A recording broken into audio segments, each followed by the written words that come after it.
तो आज हम एक ऐसे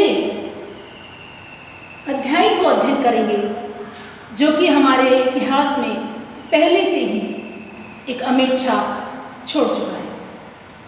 प्रथम विश्व युद्ध की बात करते हैं तो प्रथम विश्व युद्ध हुआ तो उस समय हमारे देश के हालात कुछ अच्छे नहीं थे, कुछ नहीं मैं तो कहूँगी बहुत खराब थे। उस समय हमारे देश की बहुत दयनीय स्थिति थी। 1900 से लेके 1920 तक जाने कितनी ही मुसीबतों का सामना हमारे देशवासियों को करना पड़ा। क्या वो मुसीबतें थीं? बीमारी, भूखमरी, अकाल और जाने कितनी ही आपदाओं ने हमारे देश के लोगों को रोजी रोटी के लिए बिलखते देखा है, कितने लोगों को संघर्ष करते देखा है। उसके बाद फिर भी स्वतंत्रता के लिए लोगों का संघर्ष जारी रहा। तो लास्ट वीडियो में हमने बताया था कि ऐसे कौन से देवदूत आए जो उनको इस चीज से मुक्ति दिला सकती थी। तो उसी समय एक ऐसा इंसान निकला जिसने कि एक अलग तरह की चिंगारी लोगों के मन में भरने का फैसला किया। जी हाँ, हम बात करते हैं महात्मा गांधी की। महात्मा गांधी जो कि दक्षिण अफ्रीका में गए हुए थे और महात्मा गांधी जनवरी 1915 में दक्षिण अफ्रीका से जब भारत लौटे और उन्होंने जो देखा, यहाँ की दशा को देखा, तो दशा उनके जाने से पहले भी ऐसी ही थी, लेकिन जो उनकी सोचने समझने की और वो जो ताकत थी और विकसित हो चुकी थी, क्योंकि वो जब दक्षिण अफ्रीका में गए थे तो दक्षिण अफ्रीका में भी हालात कुछ जुदा नहीं थे। वहाँ पे भी नस्ल भेदी कुछ चीज़ें ऐसे चल रही थी जहाँ पर कि उनको सामना करना पड़ा था, बहुत सारी कठिनाइयों से सामना करना पड़ा था। महात्मा गांधी ने उन जैसे कितने ही सत्याग्रही आंदोलनों में भाग लिया और वहाँ पर भी संघर्ष को जारी रखा। अब वो भारत लौट चुके थे और उन्होंने फिर से एक बार वो चिंगारी, सत्याग्रह वाली चिंगारी को जगा दिया। तो आखिर सत्याग्रह था क्या? सत्याग्रह के क्या मायने थे?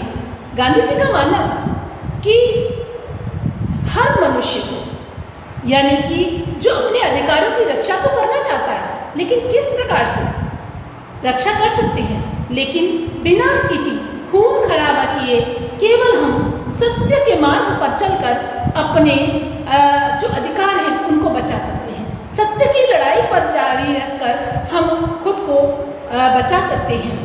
केवल एक मार्ग यही नहीं है कि खून खराबा करा, हमने लड़ाई झगड़ा किया, इस तरह से हम किसी भी जंग को जीत सकते हैं। उनका मानना था कि केवल मनुष्य की जो आत्मा होती है उसको झकझोर देना, उसको अंतर मन से ये आभास दिलाना कि क्या सही है क्या गलत, ये चीज वो हासिल करवाना चाहते थे सत्याग्रह के बलबूते पर। ऐसा ही, क्योंकि बल के लड़ाई झगड़े जंग से केवल मनुष्य को जीता जाता है, लेकिन वो जीतना चाहते थे आत्मा को। जब मनुष्य की आत्मा जीत लेते हैं तो सब कुछ परिवर्तित होने लगता है और वह सही गलत का फैसला करने लगता था। तो ऐसा ही सत्याग्रह आंदोलन गांधी जी द्वारा चलाया। गांधी जी ने कई स्थानों पर अनेक सत्याग्रह आंदोलन चलाए। इसी तरह से उन्होंने 1916 में बिहार के चंपारण स्थान का दौरा किया।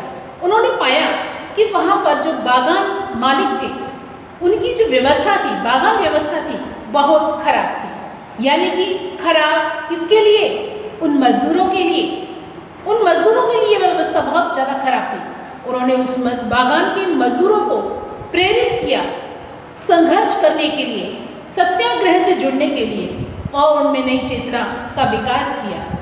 इसी तरह से 1917 में वे खेड़ा गुजरात में गए और वहाँ पर किसानों के साथ मिलकर एक सत्याग्रह का आंदोलन चलाया, जिसमें कि किसानों के प्रति लगे बहुत सारे जो कर थे उनसे छुटकारा दिलवाने के लिए, क्योंकि उस समय किसानों की स्थिति ऐसी नहीं थी जिसके कारण वो इतने सारे बढ़े हुए करों को दे सके। वहाँ पर फसल खराब हो चुकी थी, फसल की कीमतें बढ़ चुकी थी, अकाल जैसी नौबत आ चुकी थी, और फिर वहाँ पर जो बीमारी थी, बीमारी का जो महामारी थी वो बहुत फैल चुकी थी। तो महामारी फैल चुकी थी, किसानों की इतनी हालत ऐसे नहीं थी कि वो उन करों को दे सकें, तो उनके साथ उन्होंने सत्याग्रह का आंदोलन चलाया। इसके बाद वह जो मिल थी, कारखाने थे, उद्योग थे, वो उनके श्रमिकों के लिए पक्ष में रखते हुए अहमदाबाद पहुंच गए।